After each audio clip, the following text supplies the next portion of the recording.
আমাদের বিচার ব্যবস্থার উপর ভরসা ছিল।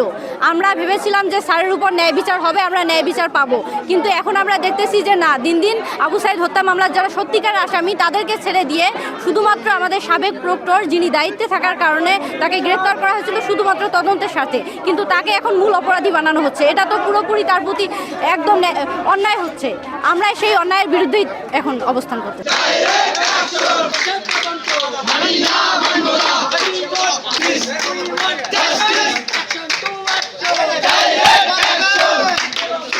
আপনারা জানেন যে যারা আবু সাইদ হত্যা মামলার সাক্ষী যারা আছে তারা এবং যারা আন্দোলনকালীন সময় একদম মাঠে ছিল, তারা সবাই জানে যে প্রক্টরের ভূমিকা কী। প্রক্টর শুরু থেকে শেষ পর্যন্ত আমাদের সাধারণ শিক্ষার্থীদের পাশেই ছিল এবং সাধারণ শিক্ষার্থীদের সাপোর্ট দিয়ে গেছে। তিনি কখনোই এমন কোনো কথা বলেনি বা কাজ করেনি যাতে আমাদের মনে হয় যে তিনি আমাদের আন্দোলনের বিপক্ষে ছিল।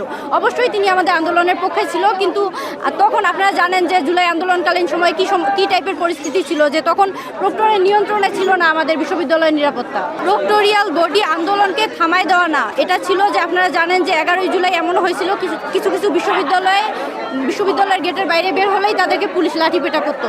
আমাদের প্রক্টর স্যার বা প্রক্টোরিয়াল বডি সেখানে গিয়ে আন্দোলনকারীদের বোঝানোর চেষ্টা করছে যে আমাদের শিক্ষার্থীরা যেন পুলিশের লাঠি পেটা বা পুলিশের অত্যাচারের শিকার না হয়। এজন্য আন্দোলনটাকে তিনি শান্ত রাখার চেষ্টা করছে যে আন্দোলনটা ভালোভাবে করো, কিন্তু ক্যাম্পাসের ভিতরে করো, যেন এই পুলিশের সাথে সংঘর্ষে না জড়ায়, এটা উনি চাইছেন। আমরা দেখে আসতেছি যে স্যারের বিরুদ্ধে যেটা হচ্ছে সেটা পুরোটাই অন্যায়। এই অন্যায়টা আমরা কেন মেনে নিব?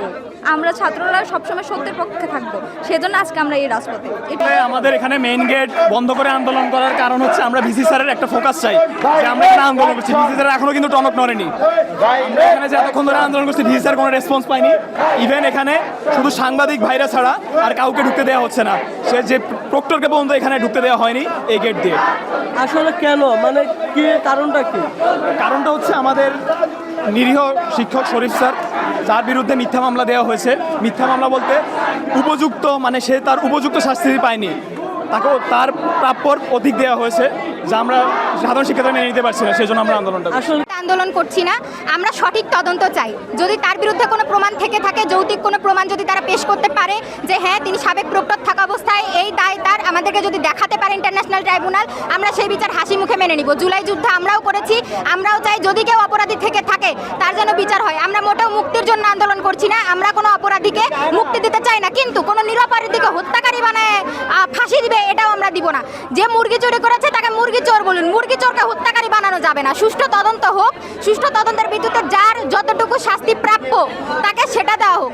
বিশ্ববিদ্যালয় প্রশাসনের উপর পুরো দায় দিয়ে তাকে মূল হত্যাকারী বানানোর বিপক্ষে আজকে আমাদের আন্দোলন। এবং সাক্ষী যারা আছে তাদের কোনো সাক্ষ্য প্রমাণ না নিয়ে যে চার্জশিট দেওয়া হয়েছে তার বিরুদ্ধে ঘৃণা ভরে আজকে আমাদের সাধারণ শিক্ষার্থীদের এই আন্দোলন এবং অবরোধ কর্মসূচি। যে প্রসিকিউশন যে এখানে তদন্ত কমিটি কাজ করে গিয়েছেন, এটা নিয়ে আমি বা আমরা কারোই কোশ্চেনের না। যেটা তাদের দাবি, এই দাবিটা তাদের বিষয়, কিন্তু এখনও তো প্রসিকিউশন কী করছে না করছে আমরা কিন্তু জানি না। এবং সেটা আমি একবারে আইনের বিষয়, আদালতের বিষয় এবং সর্বোচ্চ আইনের আদালত, এটা আন্তর্জাতিক ট্রাইব্যুনাল, তো সেখানে আমার প্রশাসনের পক্ষ থেকে কোনোভাবেই মন্তব্য করা উচিত না।